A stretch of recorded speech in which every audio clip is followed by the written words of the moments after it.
Hello बच्चों, let's read this question. The question says which of the following statements are correct? और हमें statement दी गई है sodium and potassium are found on same side of a living cell. Sodium and potassium are present on opposite side of cell. Sodium is found in blood plasma and potassium is found in RBC. Sodium and potassium operates sodium potassium pump across the membrane. And the options are first and third, second, third and fourth and all of the above. हमें बताना है कि जो given statements हैं उनमें से हमारी correct कौन सी हैं. अभी अगर हम की कॉन्सेप्ट की बात करें तो यहाँ पे हमारा की कॉन्सेप्ट क्या होगा. यहाँ पे हमें दी गए हैं एल्कली मेटल्स. अगर हम बात करें एल्कली मेटल्स की biological importance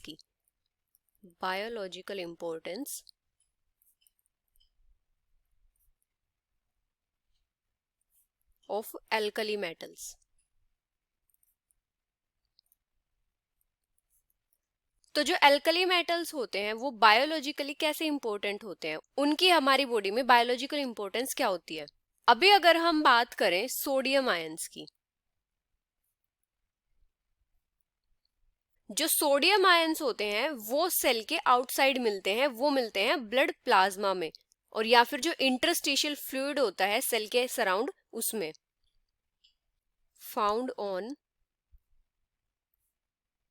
the outside of the cell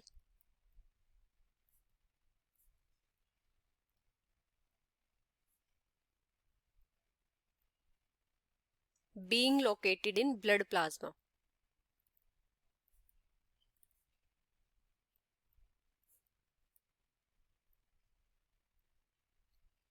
और या फिर जो इंटरस्टिशियल फ्लूइड जो सेल के सराउंड होता है.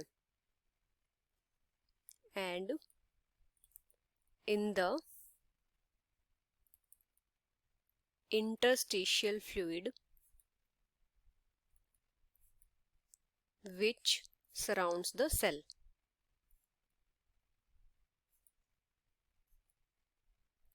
और जो सोडियम आयंस होते हैं वो जो नर्व के सिग्नल्स का ट्रांसमिशन होता है उसमें भी पार्टिसिपेट करते हैं. Participate in nerve signal transmission. Participate in transmission of nerve signal.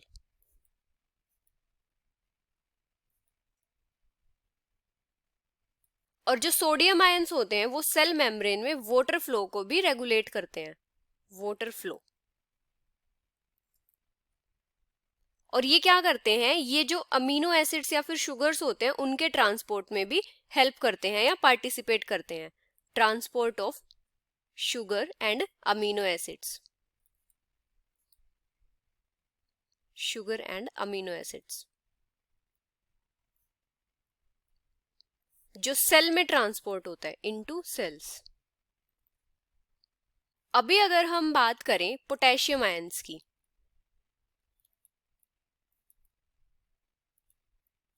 जो पोटेशियम आयंस होते हैं ये जो सेल के अंदर फ्लूइड्स होते हैं उनमें मिलते हैं एब्यूंडेंट अमाउंट में. Most abundant cations within cell fluids. और ये सेल फ्लूइड्स के अंदर क्या करते हैं, एंजाइम्स को एक्टिवेट करते हैं और जो ऑक्सीडेशन होता है ग्लूकोज का एटीपी में उसमें भी पार्टिसिपेट करते हैं. पार्टिसिपेट इन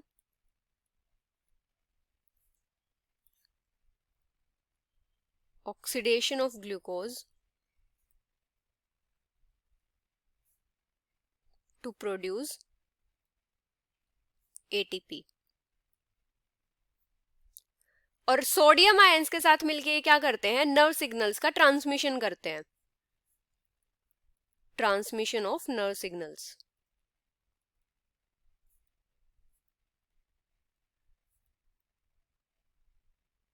अभी अगर हम बात करें सोडियम और पोटेशियम आयंस की दोनों की, तो ये क्या होते हैं, ये सेल के अपोजिट साइड्स में मिलते हैं.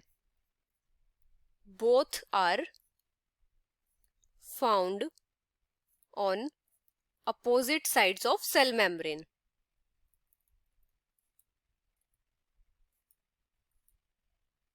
Cell membrane. जो सोडियम आयन होता है वो तो ब्लड प्लाज्मा में मिलता है, लेकिन जो पोटेशियम आयंस होते हैं वो मिलते हैं रेड ब्लड सेल्स में। Potassium ions are found in red blood sales.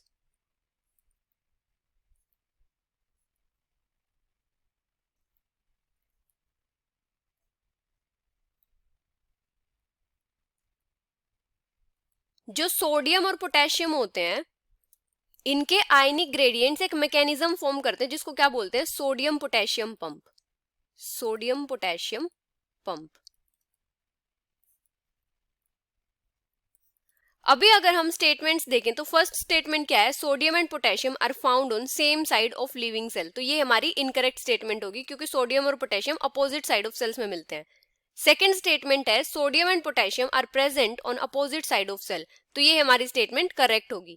Third है sodium is found in blood plasma and potassium is found in RBC. तो ये स्टेटमेंट भी हमारी करेक्ट होगी क्योंकि जो सोडियम होता है वो ब्लड प्लाज्मा में मिलता है और जो पोटेशियम होता है वो रेड ब्लड सेल्स में मिलता है। फोर्थ है sodium and potassium operate sodium potassium pump across the membrane. तो ये स्टेटमेंट भी हमारी करेक्ट होगी। तो हमारी करेक्ट स्टेटमेंट्स कौन सी हैं, second, third and fourth. So the final answer is second, third and fourth, which is option B. Hope you understood it well. Best of luck.